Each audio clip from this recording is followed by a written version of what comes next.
Olá, vamos dar continuidade ao estudo do livro O Consolador do Emmanuel, e relembrando que o Consolador fala, ele é dividido em três partes, né? A parte científica, que ensina para a gente como que se deu a criação, né?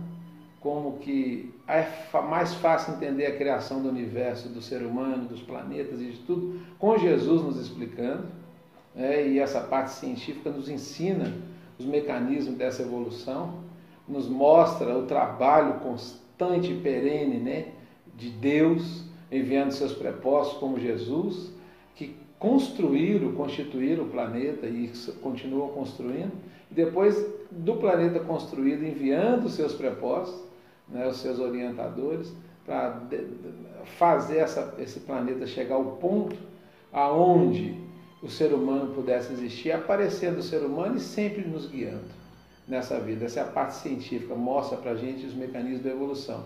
Depois vem a parte filosófica, né? Por que filosófica?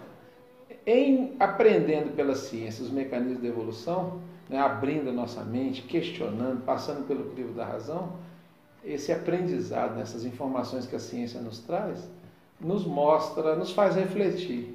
O que é refletir? Refletir vem do latim flexionar, ou seja, genuflexão, é dobrar os joelhos, dobrar o orgulho. Reflexão é fazer a gente tirar da nossa mente a nossa teimosia e avaliar os princípios evolutivos conforme Jesus nos ensina. Então a parte filosófica da doutrina nos ensina isso. A ciência vem primeiro, a ciência dá informações, traz informações que nos fazem refletir. E aí a parte filosófica, nós começamos pela parte filosófica do estudo do livro Consolador, né, da doutrina, nós começamos a refletir nessas perguntas de sempre, nessas dúvidas que a humanidade tem. Quem somos nós, de onde viemos, para onde vamos, qual é a nossa função no universo, na Terra. E aí faz a gente, obviamente aquele, né, que quer avaliar isso, faz com que a gente consiga de fato, estabelecer um sentido para a nossa vida. Essa é a parte filosófica, né? Através da sociologia, através da filosofia, através da psicologia, que faz entender o comportamento humano. E depois vem a parte religiosa, a parte de Jesus, a parte da religar com Deus, né? A parte do bom comportamento, a parte do amor. Por quê?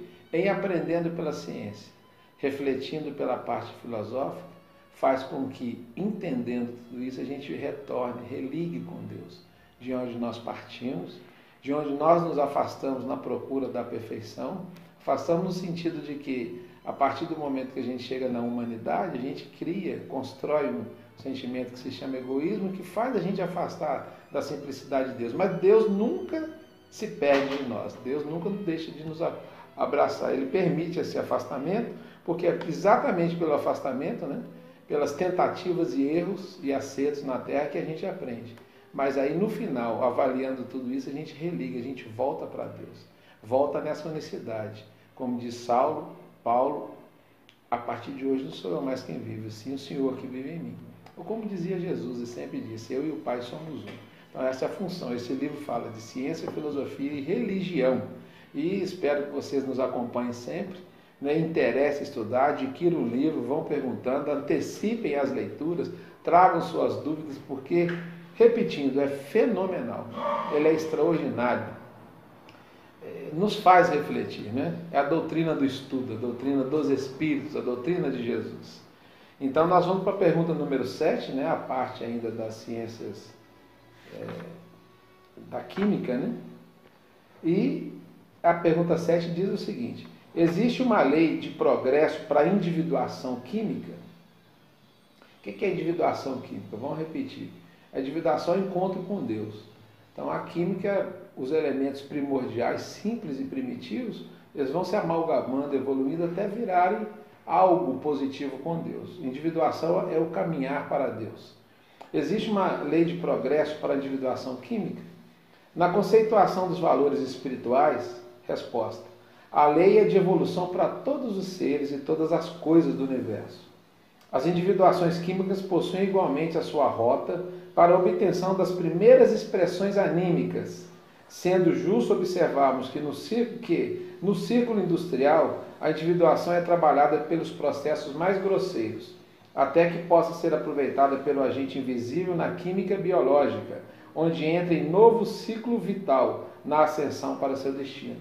Ou seja, a química primeiro vem pura e primitiva, sob o comando dos prepostos de Deus, Jesus é um deles, e ela vai evoluindo até que ela vai ter a sua função importante na química biológica.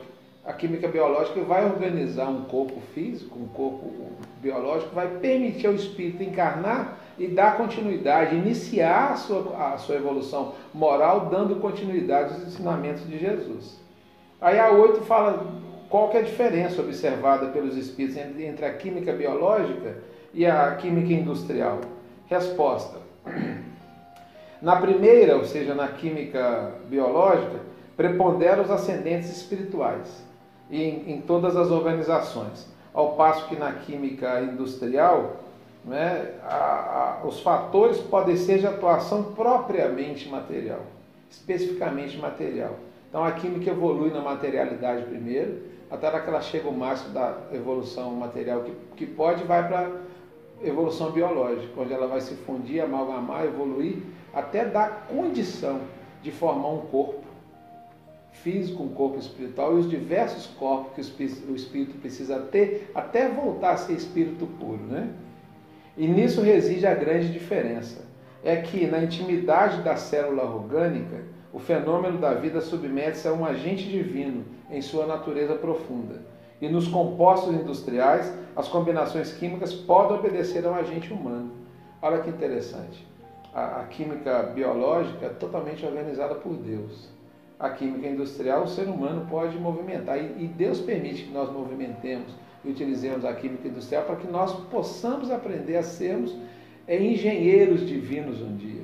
É movimentando a química material do mundo que o ser humano vai se capacitando para um dia chegar na evolução de Jesus. E a partir daí poder construir um planeta igual Jesus construiu a Terra. Nós vamos ficar hoje na pergunta 7 e 8. Nós vamos deixar que vocês pensem, repensem, avaliem. Nós vamos só repetir para poder nos situarmos de fato. Olha só, Deus, Espírito e matéria. Deus cria tudo. Deus cria o princípio inteligente, que um dia vai ser o Espírito. Deus cria o princípio material, o fluido universal, que um dia vai ser toda a matéria necessária para esse Espírito se unir nela, esse princípio inteligente se transformar no Espírito. Então, é preciso entender a evolução da química, é preciso entender a evolução da biologia, é preciso entender a evolução corporal, a evolução genética, dinâmica, que permite que um princípio inteligente, criado uma energia difusa, pura e simples, sem ter nada ainda, ajuntando esse princípio material pela química, pela biologia, pela física, se desenvolva de tal maneira até um dia chegar a ser um ser inteligente. E depois continue sua evolução até chegar a um ser angelical, com tudo aquilo que foi absorvido de bom e de melhor nessa evolução pelo mineral, pelo vegetal e pelo animal. Esse é o trabalho de Deus, que não para. Esse é o trabalho de Jesus, que é um dos enviados, um dos avatares de Deus, organizador da Terra, e enviando para a gente esse amor e esse carinho, permitindo a nossa evolução. É preciso esforçar para pensar nisso.